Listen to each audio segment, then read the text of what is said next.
Irene Pascual y en el día de hoy voy a hablar acerca de cómo realizar un resumen para enviar a un congreso.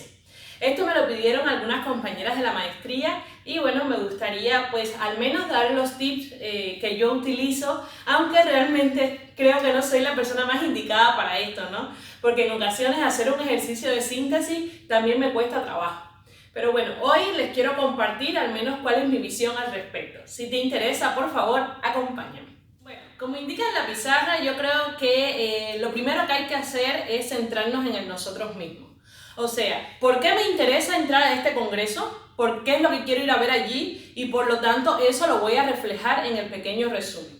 Primero, yo creo que hay que no tener miedo, porque en ocasiones muchos académicos nos dicen, bueno, que a los congresos se va como una obra consolidada, que van los expertos, y yo creo que eso es una fortaleza al menos del ser estudiante, que todavía podemos ir a determinados congresos para aprender, porque uno nunca va a dejar de aprender, y si bien no somos expertos en los temas, yo creo que es muy interesante escuchar qué están trabajando las demás personas en todo el país y cómo lo están haciendo.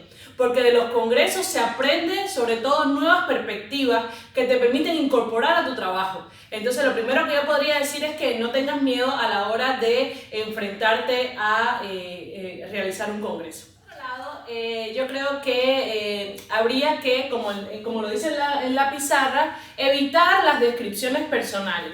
En ocasiones, bueno, sobre todo los que estamos en el área de los estudios socioculturales, cuando realizamos un pequeño ejercicio académico, siempre empezamos con unas breves notas autoetnográficas, hablando, bueno, de cómo nosotros llegamos al campo y así. Pero bueno, para los congresos esto no es necesario. No es necesario realizar pues una exposición de que yo soy Irene Pascual, estudio en tal escuela, hago esto, hago lo otro y por lo tanto voy a presentar una ponencia de tal cuestión. Yo creo que esto es algo innecesario, al menos yo no lo realizo de esta manera. Sí, yo creo que otra de las cosas es respetar los requisitos que se requieren, ¿no?, para poder entrar al congreso. En ocasiones somos un poco indisciplinados. Si nos piden 400 palabras, nosotros ponemos 405 o 500, ¿no? Y a veces hacemos trampa, lo ponemos en letrica más pequeña o quitamos en los dobles espacios. Y yo creo que eso pues no debería ser así si quieres que te acepten en un congreso. O sea, ellos son los que ponen los requisitos y nosotros tenemos que disciplinadamente cumplir con esos requisitos que nos están pidiendo, porque si no podemos cumplir con los requisitos, pues ya es una muestra de que nosotros no vamos a ser personas disciplinadas, que vamos a ir al congreso a hacer cosas buenas. Entonces yo creo que ese sería un tercer elemento. Ahora, desde la parte de ellos, siempre que se va a escribir hay que pensar hacia quién va dirigida la escritura que estamos haciendo, porque en esa medida podemos ahorrarnos muchos errores.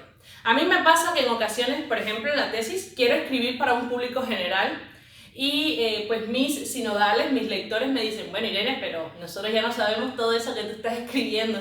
Y es que si bien yo creo que bueno, es un ejercicio meramente académico, a mí me gustaría escribir para que cualquier tipo de persona pudiera llegar a ese conocimiento que yo estoy produciendo.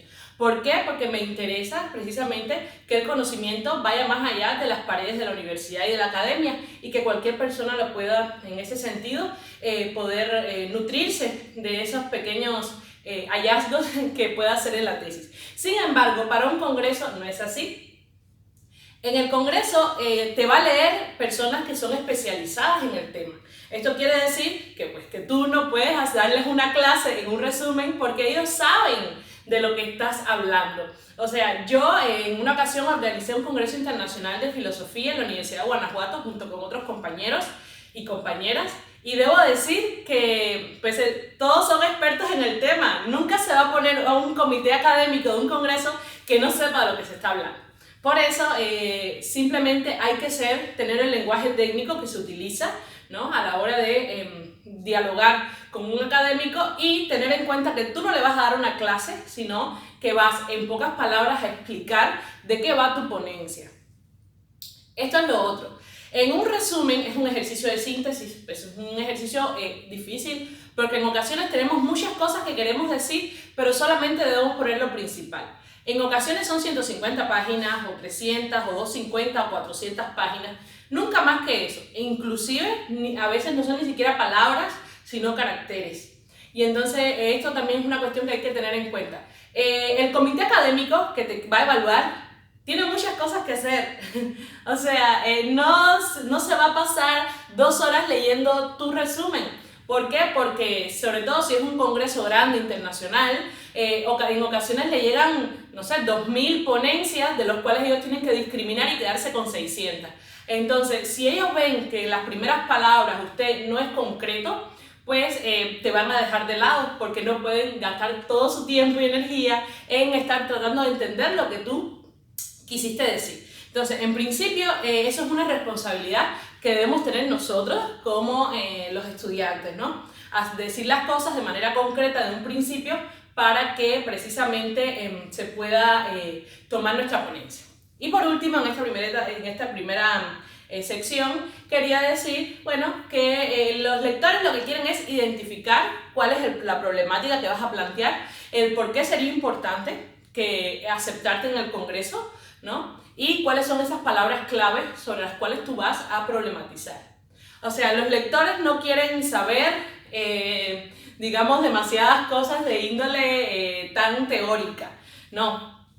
Esos lectores que te van a ese comité académico quieren saber a grandes rasgos, bueno, cuáles son tus palabras claves, cuál es la problemática que ves, qué importancia puede tener eso que vas a decir, qué metodología más o menos utilizaste, no sé, dígase la autonografía, la etnografía, etcétera, ¿no? Y por último, quieren saber, bueno, si realmente tiene calidad en la manera que estructuraste tu abstract para poder aceptarte, ¿no? Para eso hay que tener mucho cuidado, por supuesto, con la ortografía y con, digamos, las palabras, con la manera en la que las organizamos. Sí, bueno, para hablar ya del resumen como tal, yo aquí les puse algunos consejos. El primero es, bueno, identifica las palabras claves, como ya les había dicho, porque eso es lo que anda buscando precisamente el comité académico que te va a evaluar. Bueno, ¿de qué va esta ponencia? Esta ponencia se trata de la autonomía indígena. ¿Cuáles son sus palabras clave? Bueno, autonomía, digamos autogobierno, usos y costumbres, democracia. ¿Cuáles son esas palabras que te pueden ayudar a hilvanar el resumen? En un segundo momento había puesto, bueno, elabora una oración con cada una de estas palabras. Porque aunque parezca algo muy pequeñito, si tenemos 3 palabras clave, ya tenemos 3 oraciones en las cuales vamos a explicar más o menos de qué va la ponencia que vamos a presentar. En otros consejos que doy, bueno, explica en una oración la teoría, en otra el contexto o la metodología, la problemática o el argumento. O sea, elabora una oración en la cual tú expliques, bueno, cómo se ha dado la problemática en sentido general, qué autores preferirías trabajar o qué escuela, porque hay quien trabaja, digamos, con corrientes de pensamiento y no, digamos, con autores puntuales. Y bueno, explica un poco también el contexto y precisamente qué metodología tú quieres utilizar. Bueno, no sé si es la hermenéutica, si va a ser las historias de vida, si va a ser pues entrevistas, observación participante, o sea, usted tiene que decir ahí rápidamente el método cualitativo o cuantitativo que va a utilizar o el mixto, ¿no? Para poder explicar en la ponencia la problemática que usted está planteando. Entonces, otra de las cosas sería explicar en una oración los resultados, ¿no?, de esta investigación.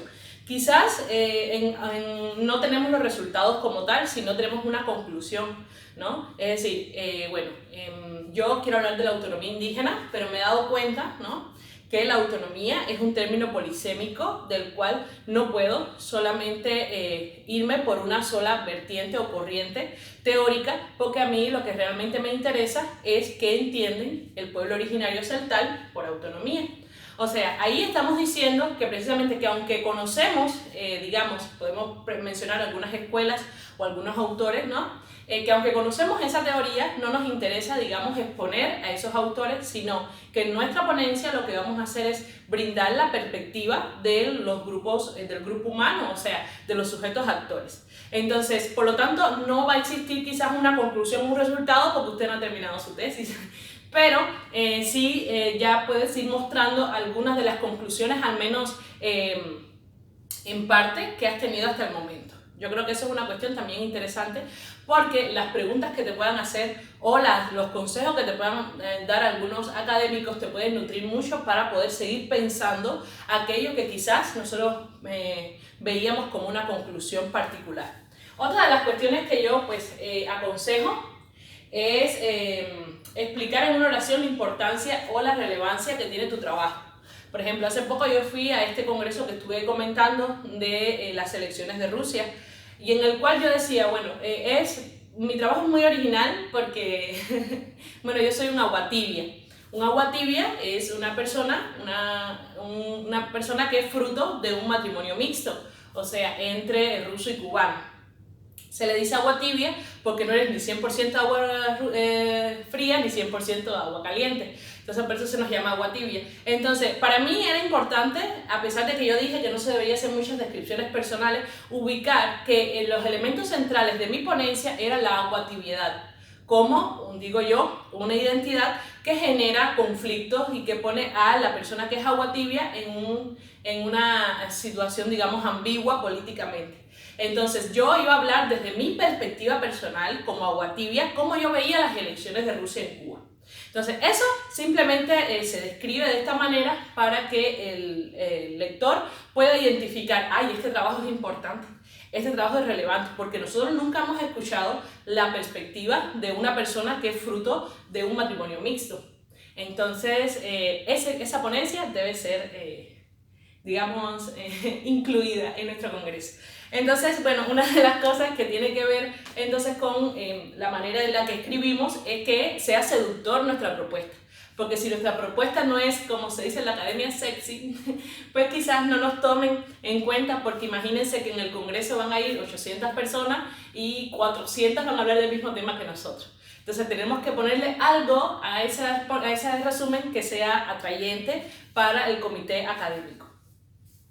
Otra de las cosas que yo aconsejaba era evitar utilizar porcentajes y digamos esos datos que nosotros llamamos datos duros en el resumen de la ponencia. El resumen de la ponencia no es para demostrar que tenemos todas las pruebas que nos indican que nuestra ponencia está chila, ¿no? No, el resumen de la ponencia simplemente es para indicar de qué se va a tratar. Ya una vez que usted elabore su ponencia y vaya al congreso, usted, si quiere, puede introducir su ponencia con una serie de porcentajes. Por ejemplo, aquellas personas que trabajen en cuestiones de igualdad de género podrían empezar, ¿no?, hablando acerca de la cantidad de feminicidios, de violaciones, ¿no?, de en qué por ciento las mujeres ganamos menos que los hombres, etc. Pero yo creo que esto para el resumen no es tan importante. Yo realmente descartaría la idea de incluir porcentajes y datos cuantitativos en el resumen. Una de las cosas que yo creo que son muy interesantes es por explicar los objetivos, por supuesto, de la ponencia de manera clara. Porque en ocasiones estamos escribiendo y para nosotros está clarísimo que ahí está el objetivo de nuestra ponencia. Pero, como ya dije, es mejor, mi director de tesis dice, siempre lleva el lector de la mano, es mejor indicarle directamente a la persona que te va a leer cuál es el objetivo de tu trabajo.